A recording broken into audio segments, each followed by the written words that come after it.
Hello, and welcome to Timing is Everything. My name is Mary Crow, Director of Professional and Community Education at Care Dimensions. I am so pleased today to have on the show Robert Hagopian, who is an amazing chaplain of ours at Care Dimension. And I'll tell you, Bob is a fan favorite. He has been on the show before and backed by popular demand, Bob. So thank you so much for being with us today.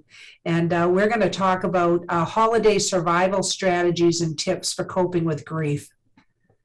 Thank you very much, Mary. I'm very happy to be with you again and to be able to bring hopefully a measure of peace to everyone who sees this program. And I thank you for all you do in our communities. You make a huge difference for so many people. It's just amazing. Everywhere I go, people ask me, "Do you work with Mary Crow?" Well, thank you so much, Bob. Thank you. You're welcome. I know there are some people that might be tuning in today that have not met you. So would you just mind by starting to just say a little bit about yourself? Sure. Thank you very much. I've been a minister now for 23 years. I'm ordained in the United Church of Christ. I retired from my parish after 19 years in 2017. I've been working at Care Dimensions now. It'll be 7 years coming up in March of 2022. But I've been in the hospice field all told about 9 years. And I love my work. I really enjoy it. I serve on a team that visits people in assisted living and memory care. But as we all do, we all mutually support each other in this organization. And I have to tell you, this is the best work I've ever done with the greatest people I've ever known. And I think it's so important what we do in this field, helping people in the most critical phase of their lives and the lives of their loved ones. So I'm honored again to be here. Thank you. Thank you, Bob. And I totally agree. I'll tell you, so, here we are. Do you believe we're talking about the holidays? I know. Oh, goodness, did this year whip by? Oh. And what challenges people have faced, Bob. I really think that this is such an important show because the holidays are challenging to start with. And Yes. certainly the pandemic added to that greatly, but and grief certainly, again, this is so pronounced for people. So let's talk a little bit about why is it so complicated? Why are the holidays so complicated for people? Well, I think it's primarily because the holidays are part times when we get together with our families and friends in person. We sit around a wonderful table, there's delicious food, there's fellowship, we're catching up with relatives we may not have seen in a long time. And we're thinking about those who are no longer sitting at the table with us, the people we have lost over the past years. And it's an important time for people to come together. And we were talking about this before the program started. I admire people for the spirit that they have, the human spirit, that despite all that's going on and despite the restrictions that we have lived through and are still living with, that we're still managing to connect. And I think it's important to encourage people to find new ways to connect, either virtually or somehow in person, to make it work and to be safe, which is the most important thing, of course.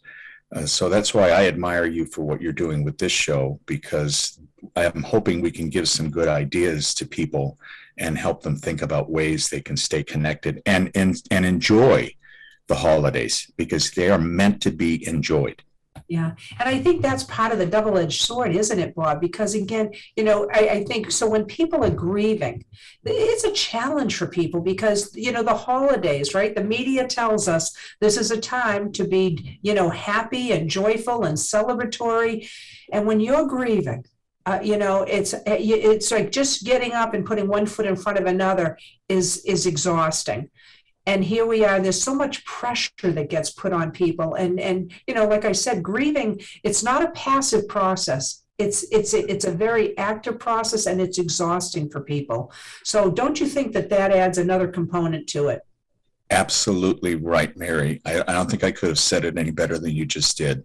That is exactly the problem, is that we are being encouraged to be happy, to buy things, spend money, whatever, because this is, business. However, it's hard because our grief tempers our joy. And the thing with grief, as you and I both know, and I'm sure many people who are watching this understand, there's no statute of limitations on grief. So it can ambush us at times when we least expect it.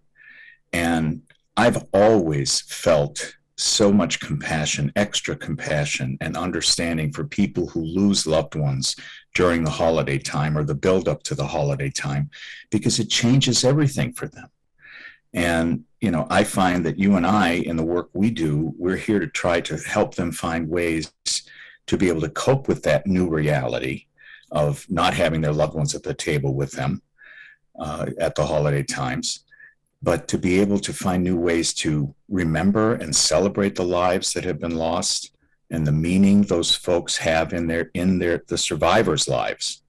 And the meaning that's still there. It's still valid. It's still very much alive within the hearts and minds of the people who are grieving.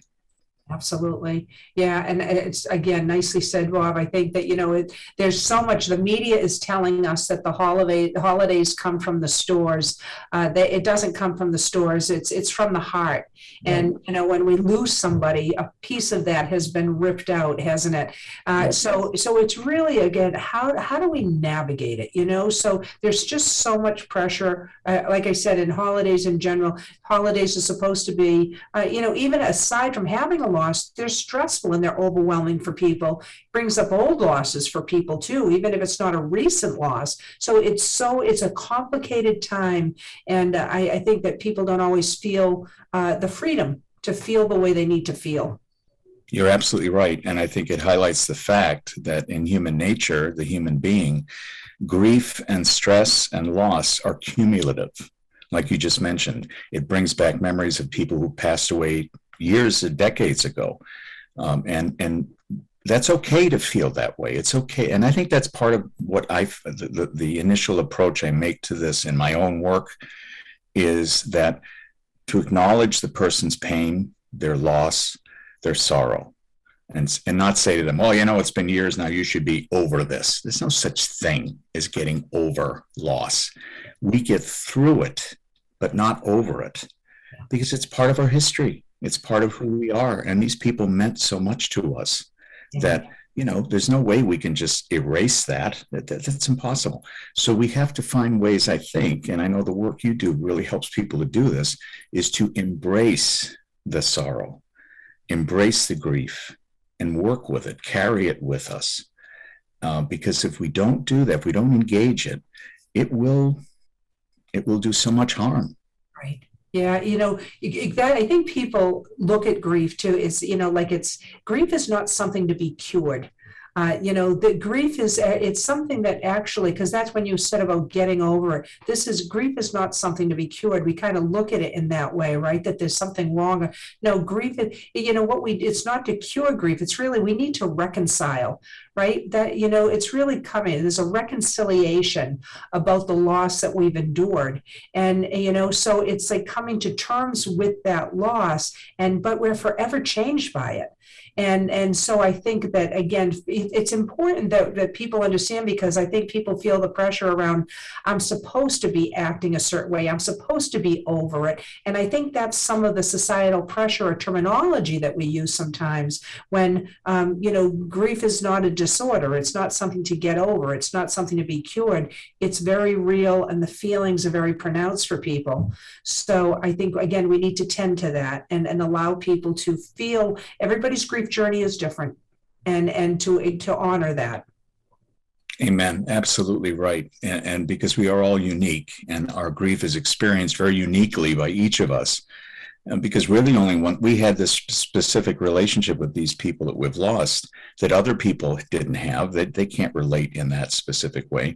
And I do want to make a point too of this, because I believe the word you use is perfect: reconciliation.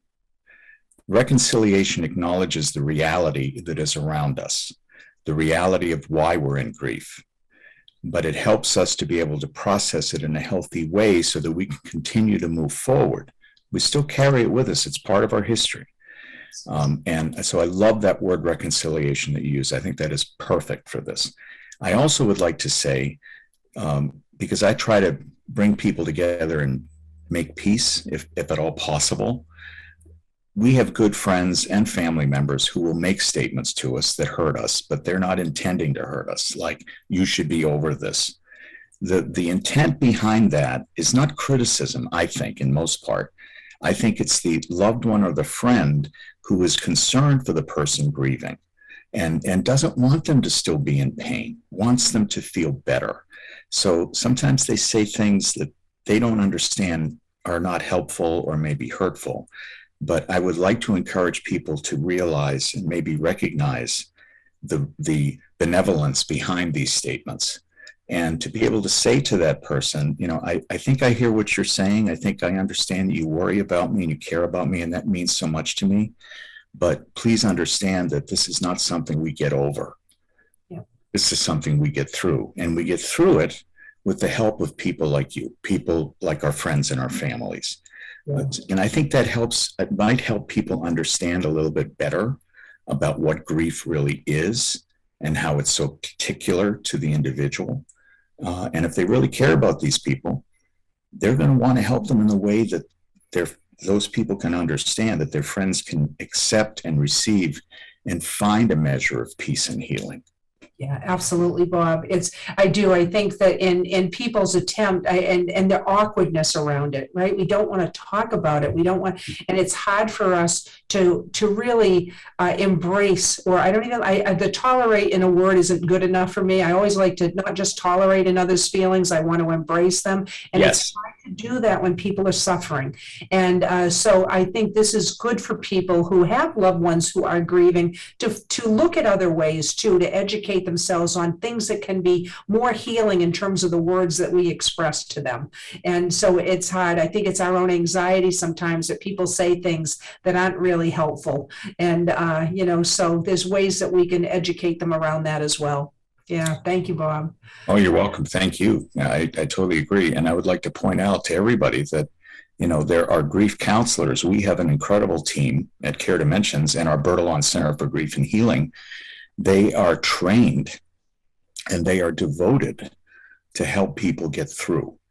And I know many of them, I've worked with them. They're just awesome people. And so I encourage our viewers to consider reaching out to people like that. Seek the help. One point, and you're probably going to make this later on here, but sometimes we think we're alone in our grief and that no one else understands or no one else has been through this. It's amazing when you find out that we all have this in common because we're all human. And grief, although it manifests itself specifically to each individual in certain ways, in general, it affects all of us. And it's not a sign of weakness to reach out and ask for help. Yeah. It isn't at all. It's a sign of strength because we're acknowledging, what, I don't think I can cope with this on my own. So let me seek out people who can help me.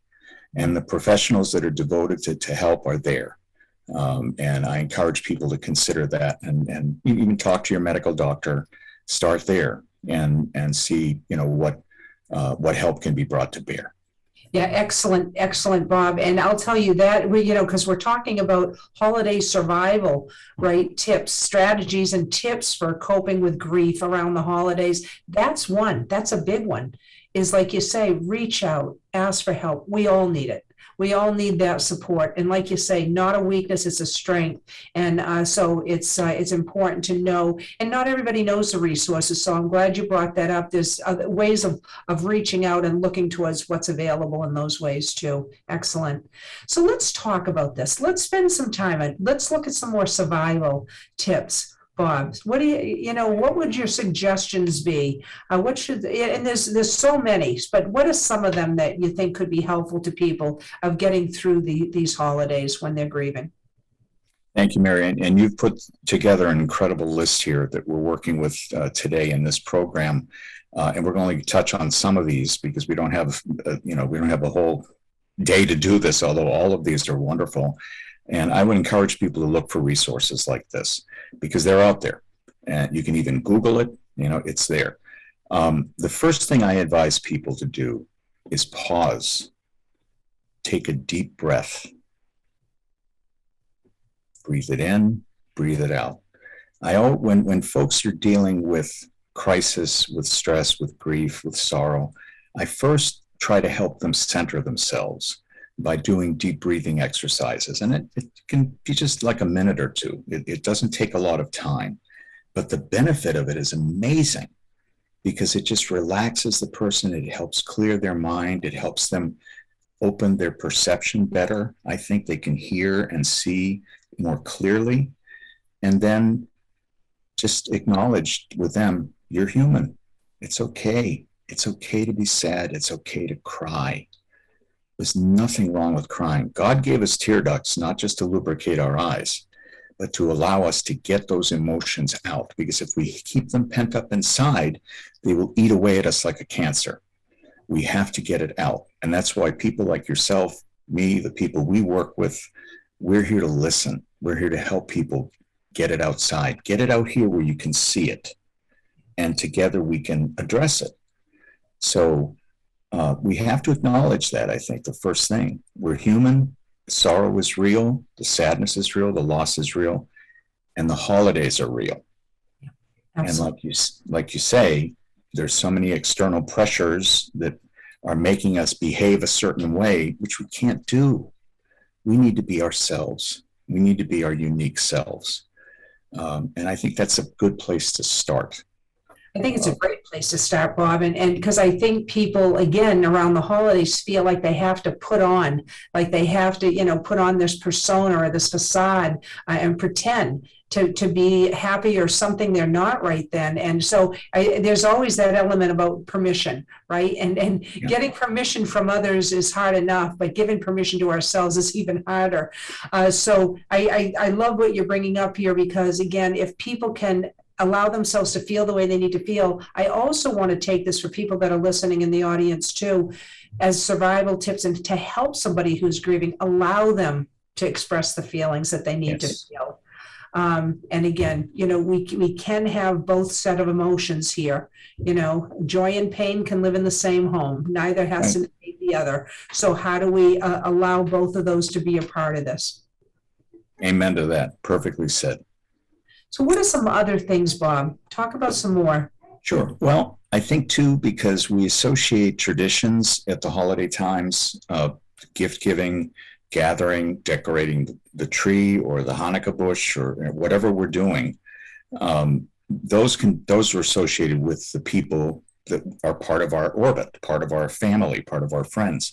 And when someone's missing from that, it affects those traditions. So I think examining those traditions in advance, saying, okay, what do we want to keep? What do we want to lose? What do we want to add? A new tradition that we have now in the memory of the loved one. It's not to remind us of the pain and the sorrow. It's to remind us of the life that these people lived and how they affected us and how we affected them. What blessings we were able to gain and give in that relationship. So something that commemorates them and celebrates them. Yeah. Every time I do a funeral, I call it a celebration of life. It is an opportunity to come together to grieve with the people that are there to support us and love us. But it's also a time to celebrate this person and what they mean. I don't say meant, I don't put it in the past tense, what they mean to us every single day. Absolutely. And, having something like that, establishing a new holiday tradition, Thanksgiving, Christmas, Hanukkah, whatever, Kwanzaa, whatever the people's tradition is, find something new. Find something that you can add to it that reminds you of that person and reminds you of the joy that person brought to you. Absolutely.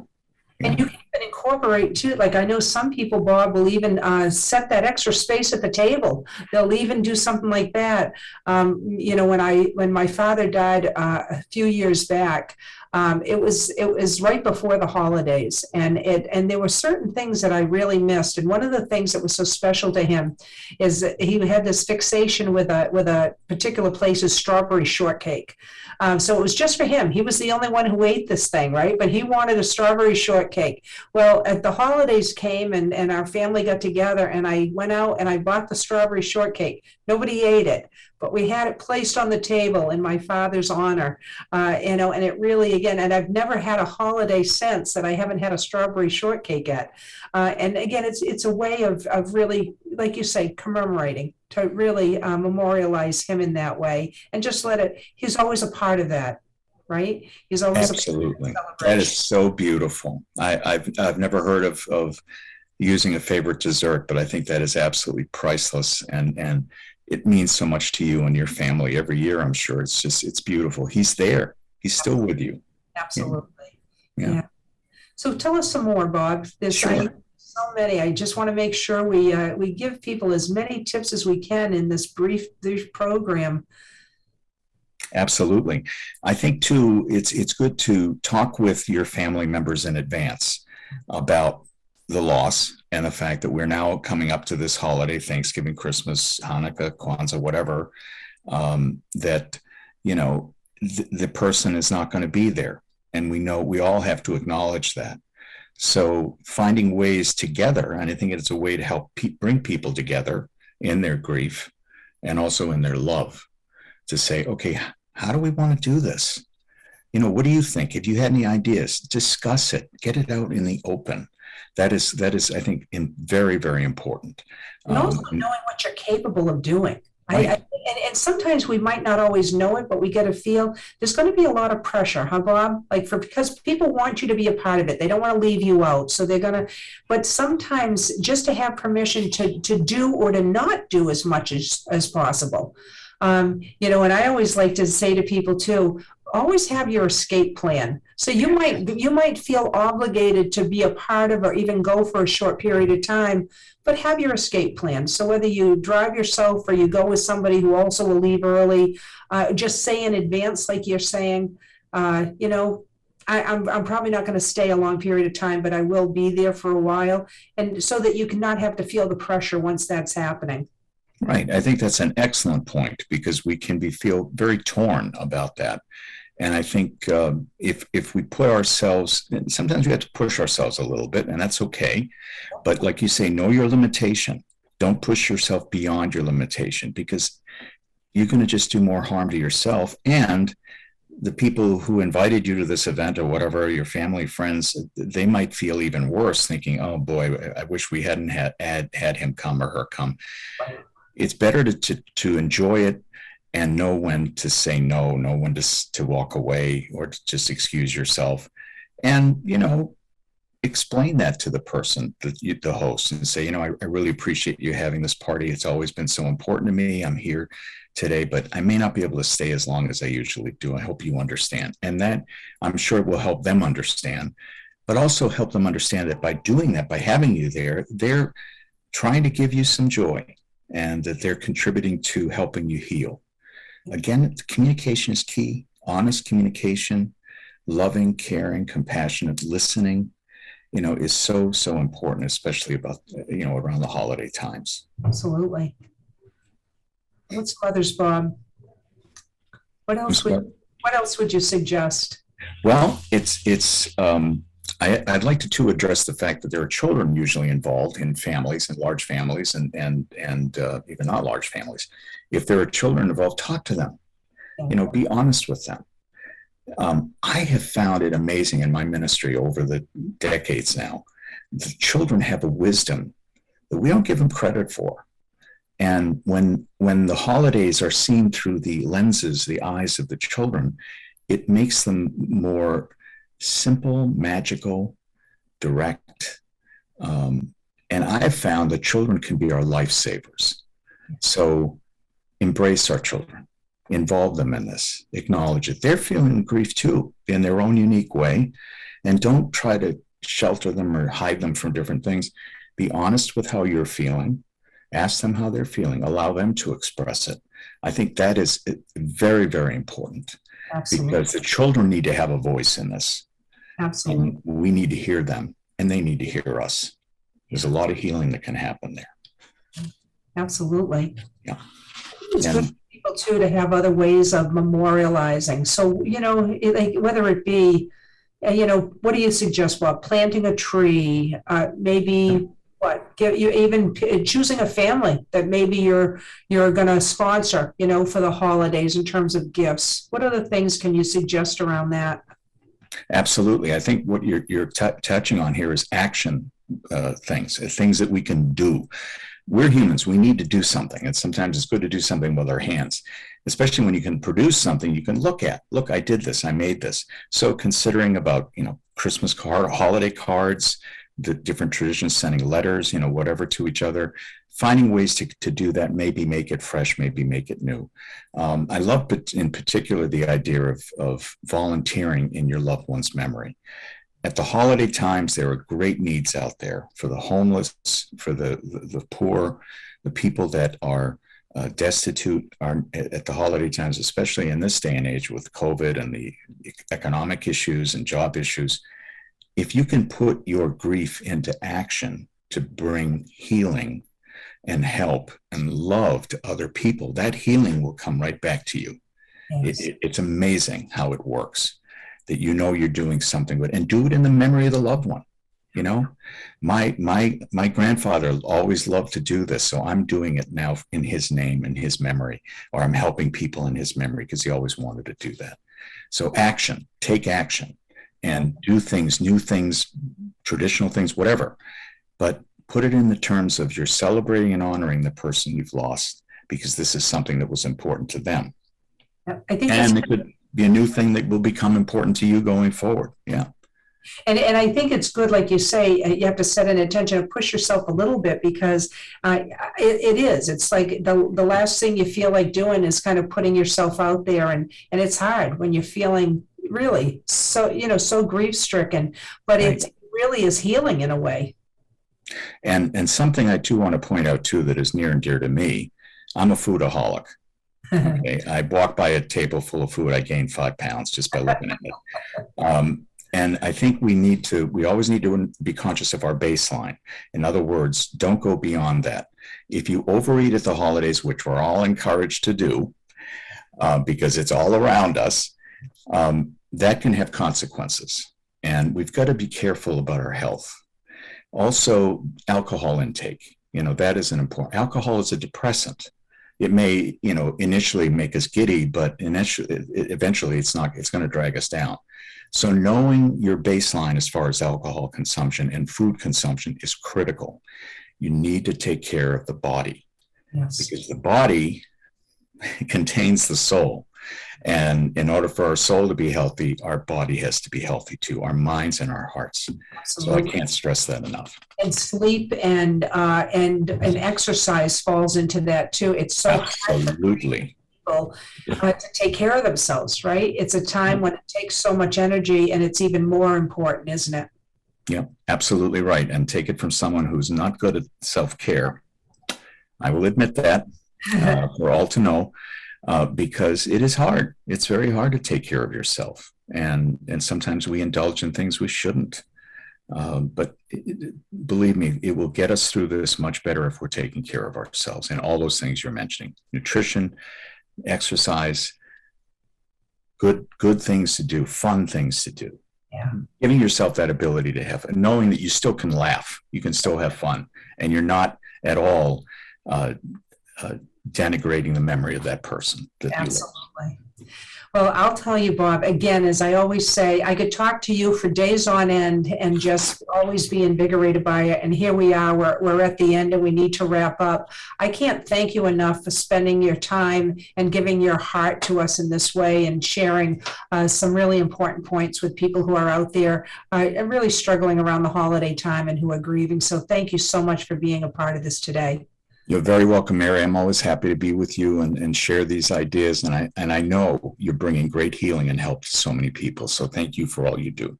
Thank you so much, Bob. And thanks everybody for tuning in to Timing is Everything. Look forward to you being part of our next show. Home. More than ever, it's your sanctuary. But if you're caring for a loved one with advanced illness, it can feel isolating and worrisome.